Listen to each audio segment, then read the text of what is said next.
자, 오늘 여러분들에게 소개를 드리고 싶은 영상은 이 스트레스 관리에 대한 내용입니다. 제가 책들을 읽으면서 이 내용들은 꼭 여러분들에게 전달을 해드려야겠다라고 생각했던 것들만 이렇게 자료를 만들게 됐어요. 그래서 스트레스를 많이 받으시는 분들은 이 영상을 보시면 아마 도움이 많이 되실 거라고 생각을 합니다. 자, 그러면 스트레스란 무엇이냐? 스트레스의 어원은 스트링거라고 팽팽하게 죄다, 긴장, 이런 뜻을 가지고 있어요. 그래서 간단하게 말하면 정신적이나 신체적인 자극으로 인해서 생기는 어떤 정신적인 긴장감을 스트레스라고 정의를 하고 있습니다. 근데 이 기원이 재밌어요.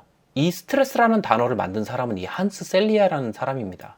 이 사람이 원래 생명화공 쪽을 전공하던 사람이었어요. 그래서 다양한 쥐 실험을 한 거죠. 그래서 어떤 실험들을 했냐면 여러 가지 화학 물질들을 쥐한테 투여를 한 거죠. 하나는 성분이 있는 물질을 투여하고 또 하나는 성분이 없는 물질을 투여하고 이렇게 해서 쥐의 반응을 본 거죠. 근데 이게 재미있었던 사실이 뭐냐면 물질을 주입한 쥐나 물질을 주입하지 않은 쥐나 똑같은 반응이 나왔다는 겁니다. 똑같이 신체적으로 어떤 변화가 있었다는 거죠. 그래서 이 한스 셀리에가 생각을 하기로는 야, 이거는 물질을 넣은 전후에 어떤 차이가 없네. 이거는 물질 때문이 아니라 이 자극이 문제구나. 자극을 좀 달리 해보자 라고 해서 뜨거운 온도에 노출시켜 보기도 하고 다양한 안 좋은 자극들을 많이 줬어요. 근데 놀랍게도 이 동일한 결과가 나타났다는 겁니다. 동일한 신체적 변화가 나타났다는 거죠. 그래서 이 한스 셀리에는 이렇게 스트레스 반응에 대해서 정의를 내립니다. 우리가 기본적으로는 어떤 안정 상태에 있을 때 그 안정 상태를 방해하기 위한 다양한 자극들에 대해서 우리가 방어막을 치기 위해 저항하는 반응을 스트레스 반응이다 라고 이렇게 정의를 해버립니다. 그래서 이 스트레스 반응은 어떻게 나타나는지를 좀 살펴봤더니 이런 3단계를 거치더라는 겁니다. 그래서 처음에는 내가 원치 않은 어떤 자극이 딱 왔을 때 우리는 일단 긴장하잖아요. 그리고 심장박동도 빨라지고 혈압도 상승하죠. 그게 이제 초기 단계가 되는 거고요. 그리고 그 이후에 그런 자극이 나한테 계속 지속적으로 반복됐을 때는 내가 업텐션 상태를 유지하는 2단계를 경험하게 되고요. 그 이후에는 내가 지치잖아요. 그러니까 몸 안에 에너지를 소진하는 단계. 이 단계에서 이제 우리의 건강이 급속하게 나빠지는 그런 단계가 되는 거죠. 그래서 우리에게 스트레스는 언제 생길까를 봤더니 크게는 학업이라든지 아니면 취업 혹은 결혼, 육아처럼 이런 큰 빅 이벤트들에 주로 생기기도 하지만 사실은 생애 모든 주기에 우리는 이제 스트레스를 받을 수가 있게 되는 거죠. 언제나 생길 수가 있는 거죠.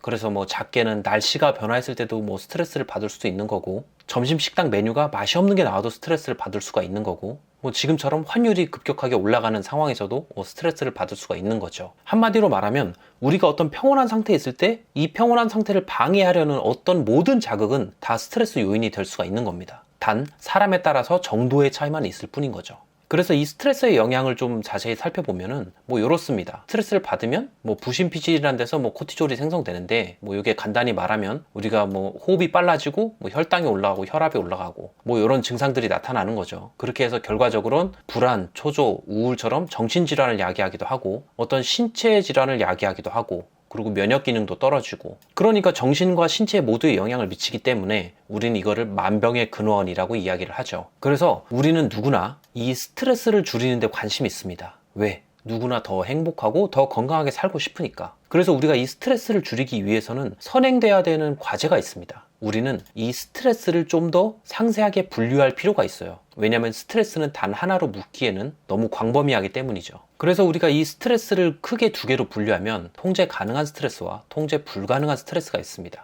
통제 가능한 건 우리가 대부분 마주하는 사건들이 되는 거고요. 통제 불가능한 건 우리가 뭘 할 수 있는 여지가 없는 그런 상황에 우리가 놓여졌을 때 통제 불가능한 스트레스라고 이야기를 할 수 있죠.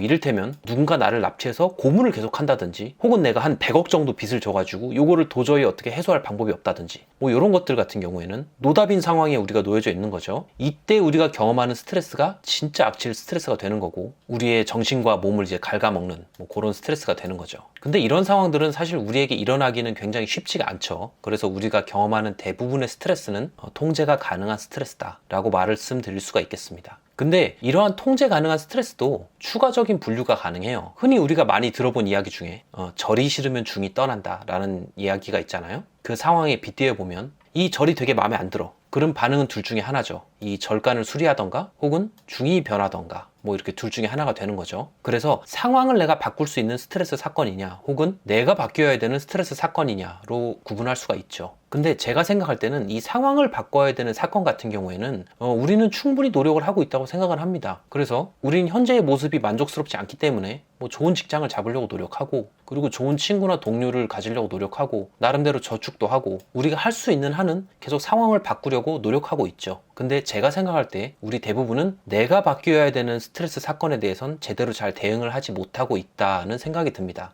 이런 사실은 주변 상황을 봐도 조금 알 수가 있어요. 이 스트레스라는 게 사람마다 가지는 편차가 굉장히 크죠. 나보다 더 힘든 상황에서 왜 어떤 사람은 스트레스를 덜 받고 왜 어떤 사람은 더 많이 받을까? 우리가 같이 주식이 대폭락했는데 왜 저 친구는 평온할까? 이러한 차이가 발생되는 원인은 뭐 다양하게 있습니다. 유전적인 영향도 있고요. 뭐 성격이나 경험, 그리고 교육의 영향, 뭐 다양한 요소들이 있긴 하지만 그것들이 전부만은 아닙니다. 우리가 알아야 되는 지식, 정보의 누락에 영향을 미치는 경우들도 있죠. 그래서 이번 영상에서 이야기하고 싶은 부분은 크게 두 가지입니다. 첫 번째는 스트레스에 대한 인식 전환, 그리고 두 번째는 스트레스 해소 방법에 대한 이야기입니다. 사실 우리가 받는 대부분의 스트레스는 이 성장을 동반하죠. 이렇게 말하면 많이들 나가실 것 같은데 조금 일단 더 들어보세요. 우리가 어떤 사건을 통해서 성장한다고 할 때 우리가 마주해야 되는 스트레스도 당연히 커집니다. 우리가 어떤 대인관계라든지 업무라든지 뭐 일상생활에서 받는 모든 스트레스들은 어떤 식으로든 우리는 어떤 해결 방법을 강구하게 만듭니다. 그리고 그 솔루션을 적용해 봤을 때의 결과를 토대로 우리가 얻게 되는 경험 지식들을 우리는 축적하게 되죠. 그래서 우리가 어떤 솔루션을 적용했는데 괜찮다라는 결과가 나오면 우리는 어떤 기준을 설정합니다. 그래서 내가 시험 공부를 이 정도는 준비하겠다, 혹은 발표는 이 정도는 준비를 해야겠다, 혹은 저 상사는 힘든 상사니까 내가 이렇게 대응해야겠다 라는 일종의 어떤 감을 가지게 되는 거죠. 그래서 이런 말도 있죠. 궁즉통이라고. 그래서 이게 사실은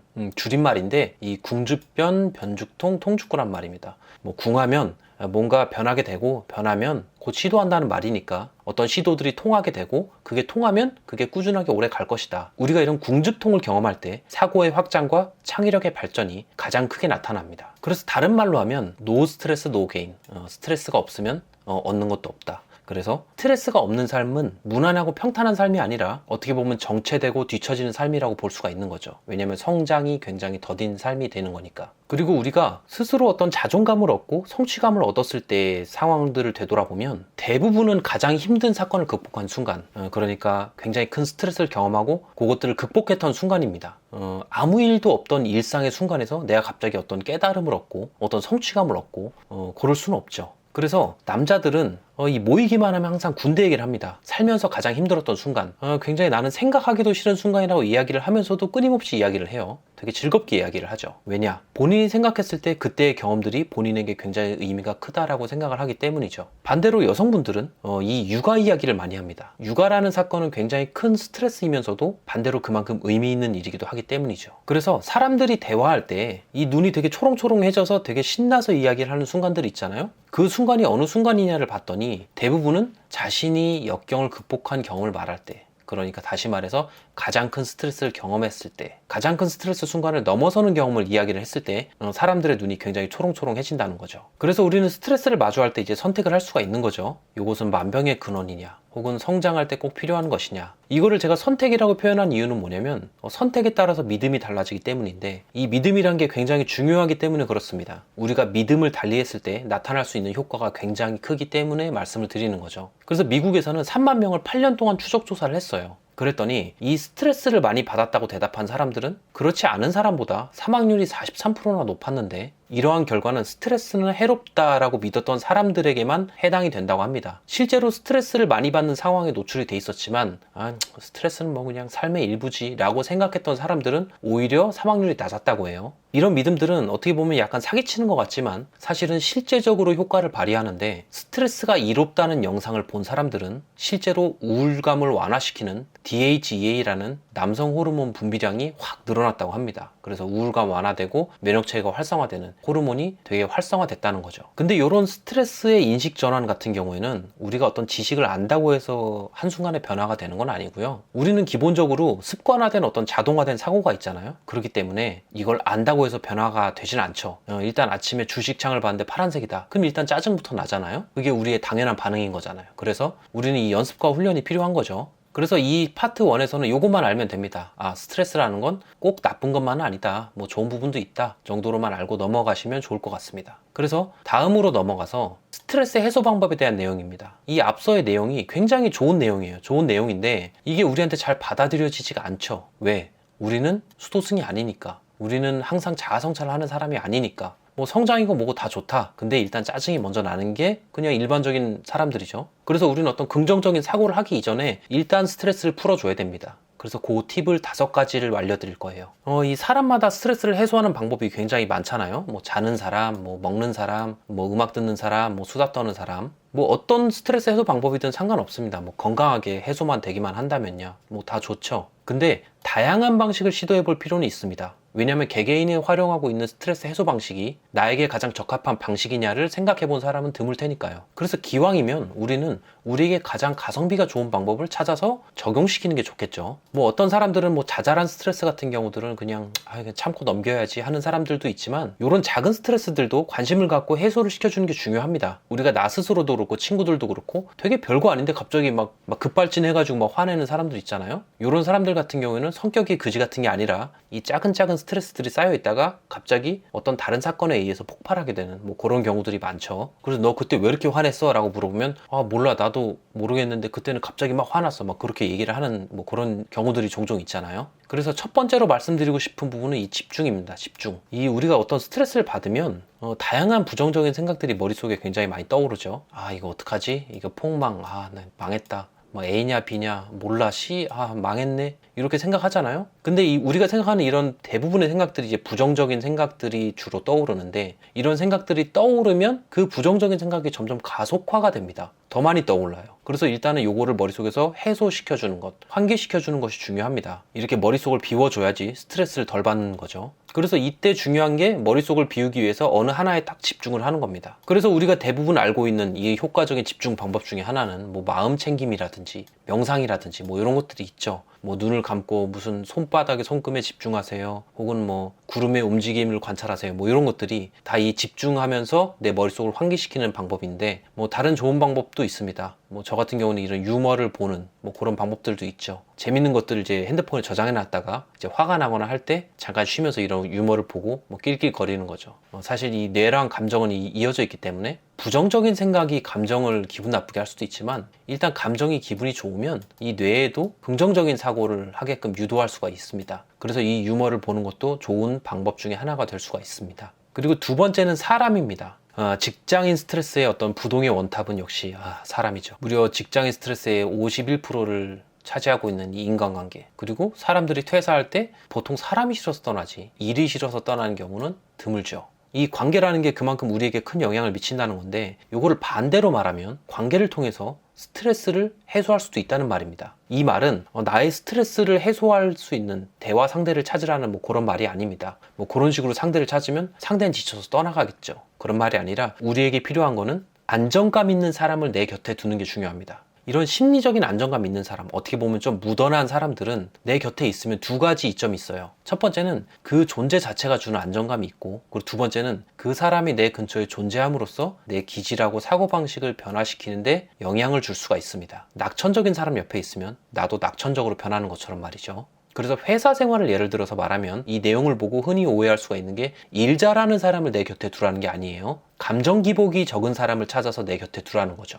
그리고 세 번째는 호흡과 자세입니다. 요거는 꿀팁이에요. 꿀팁. 이 호흡이라는 게 의외로 우리가 인식하는 것보다 효과가 굉장히 좋습니다. 긴장할 때 심호흡을 하라는 말이 괜히 나온 말이 아니에요. 대체로 이 호흡에 따라서 동물의 수명도 좀 갈리는데 호흡이 굉장히 빠른 강아지 같은 경우는 15년 사는 반면에 호흡이 굉장히 느린 거북이는 200년 삽니다. 우리 인간의 호흡은 강아지와 거북이 사이에 있죠. 그래서 지금은 한 100세 이 정도 산다고 볼 수가 있죠. 그래서 들숨을 4초, 날숨을 8초 비율로 우리가 숨을 쉬게 되면 근육이 이완되고 평온해집니다. 스트레스 해소에 도움이 많이 되죠. 반대로 하면 살짝 긴장감을 줄 수도 있습니다. 뭐 이를테면 내가 빠른 시간 내에 어떤 거에 집중을 해야 된다던가 혹은 내가 너무 느슨해져 있는 경우에 긴장을 줄 필요가 있을 때는 들숨을 천천히 하고 날숨을 빨리 하는 것이 도움이 되죠.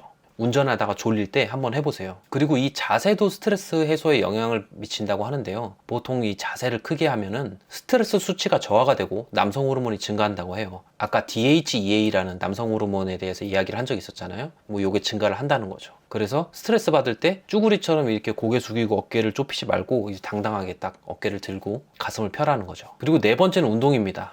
굉장히 진부한 내용인데 이거를 빼놓을 수가 없어요. 왜냐면 이 스트레스 해소에 대해서 항상 나오는 게 이 운동이기 때문인 거죠. 그만큼 굉장히 중요하다는 거예요. 이 운동은 스트레스를 벗어나는 가장 효과적인 방법이라고 합니다. 가장이에요, 가장. 그만큼 효과가 좋다는 거죠. 우리가 어떤 운동을 하게 되면 일단 힘들잖아요. 그러니까 머릿속에서 잡생각이 떠나가는 거죠. 일단 힘들어 죽겠는데 무슨 부정적인 생각을 할 여유조차 없으니까. 그런 효과도 있고, 사실 이 운동은 우리가 생각하는 격렬한 운동뿐만 아니라 가벼운 운동도 효과가 좋습니다. 그래서 단순히 걷기만 해도 스트레스 해소에 굉장히 효과가 좋아요. 근데 여기서 한 가지 팁을 알려드리자면, 이 걷기를 할 때는 집에서 러닝머신을 하는 것보다는 야외로 나가서 하는 게 좋은데, 그 이유가 이 EMDR 요법 때문에 그렇습니다. 이거는 실제로 우울증 해소 혹은 트라우마 치료에 사용되는 요법이에요. 뭐 별거 아니고요. 그냥 이 손가락을 이제 좌우로 왔다 갔다 하면서 안구 운동을 시켜주는 거예요. 이 안구 운동을 시켜주는 것 자체만으로도 우울감 해소에 큰 효과가 있다는 거죠. 그래서 러닝머신을 하면은 우리는 안구가 고정돼 있잖아요.